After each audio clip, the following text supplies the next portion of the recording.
कि इस जीवन के अंदर जो भी व्यक्ति पूजा पाठ कर रहा है 15 मिनट, आधा घंटा, 45 मिनट, 1 घंटा या उससे अधिक,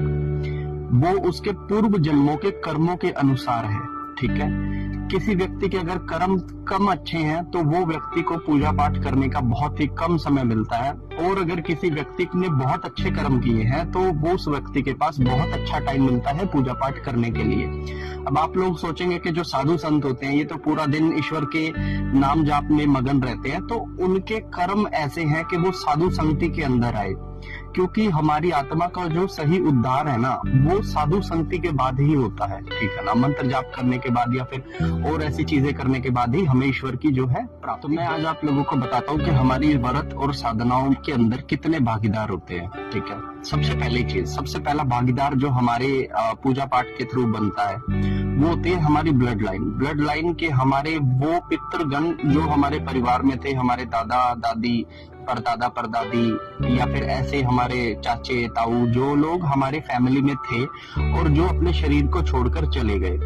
क्योंकि आप आज उनके कुल के अंदर हो तो उनके कुल का एक एहसान है कि उनके कुल ने आपको ये शरीर बख्शा है। ठीक है ना, तो इस शरीर से अगर आप ईश्वर का ध्यान कर रहे हो तो कहीं ना कहीं वो पितर भी, आपका जो ब्लड लाइन है पीछे की, वो भी जिम्मेदार है कि आपको यहाँ तक पहुंचाने के लिए। अगर आप उस ब्लड लाइन के अंदर ना होते, अगर आपको वो शरीर ना मिला होता तो आप ईश्वर के भजन कीर्तन कभी कर ही ना पाते। तो इस वजह से जो लोग साधनाएं करते हैं ना, तो उसकी साधनाओं के फल का एक छोटा सा हिस्सा उनके पूर्वजों को भी चला जाता है। ठीक है,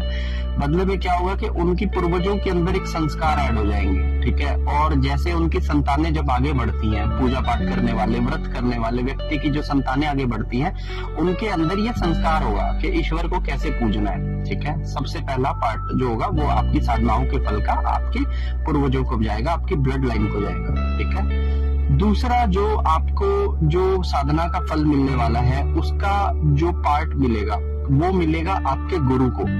ठीक है,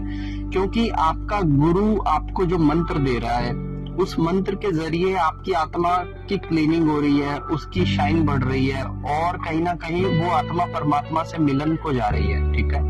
तो आपका गुरु आपको जो भी मंत्र दे रहा है या फिर आप जो भी भजन कर रहे हो अपने व्रत के अंदर, अपनी साधनाओं के अंदर, उस साधनाओं के में जो भजन का रचयिता है,